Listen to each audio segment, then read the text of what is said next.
বার হতে পারবে না, আগে বাড়াতে পারবে না যতক্ষণ না 5টা প্রশ্নের জবাব না দেবে। তার মধ্যে 5টার মধ্যে একটা হলো যে তুমি কোন রাস্তায় মাল ইনকাম করেছো আর কোন রাস্তায় ব্যয় করেছো।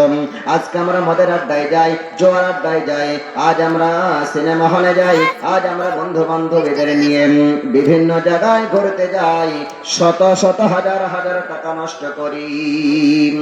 আমার ভাইয়েরা, দিল্লির ওই যুবক, জমিদারের ছেলে, বড় লোকের ছেলে, তার মদ পান করার নেশা আছে। মদ সে পান করে প্রত্যেক দিন। গ্রাম্য একটি রাস্তা একটা বাজারে এক জায়গায় মদ বিক্রি হয়, কবরস্থানের পাশ দিয়ে ওই ছেলেটা সন্ধ্যার আগে বিকাল বেলায় ওই দিক দিয়ে মদ পান করে জঙ্গলে কোনো জায়গায় এসে মদটা পান করে, আবার সে মদখোর হয়ে নেশাগ্রস্ত অবস্থায় কিছুক্ষণ থাকার পরে ওখান থেকে ওই ব্যক্তি চলে যায়।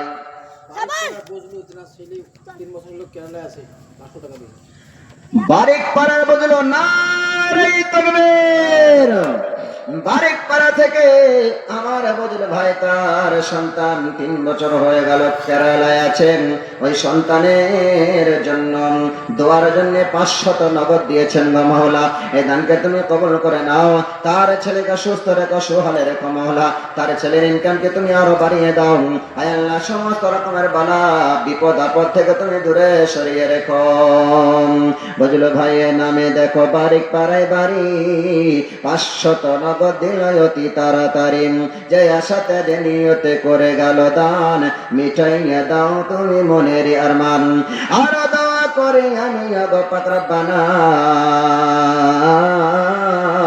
জান্নাত বানিয়ে দিও তাহার ঠিকানা।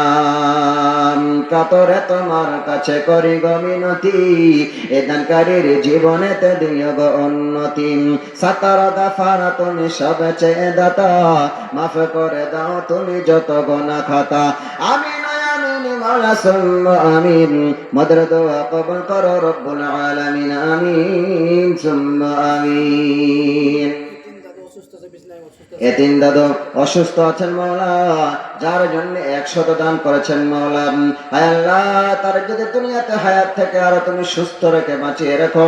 আয় আল্লাহ, মানুষ বৃদ্ধ হয়ে গেলেন, বয়স হয়ে গেলে, কমজোর হয়ে গেলে, দুর্বল হয়ে যায়। ও আল্লাহ, ওই সময় মরণের কথা স্মরণ করেন, ওই সময় কবরের আযাবের কথা তার ভয় লাগে গো মাওলা। এই সুস্থতার জন্য দিয়েছেন। আয় আল্লাহ, তার হায়াত থাকলে তুমি সুস্থ হলে দুনিয়াতে তুমি রেখো। আয় আল্লাহ, হায়াত যদি না থাকে দুনিয়ার বুক থেকে তুমি ঈমানের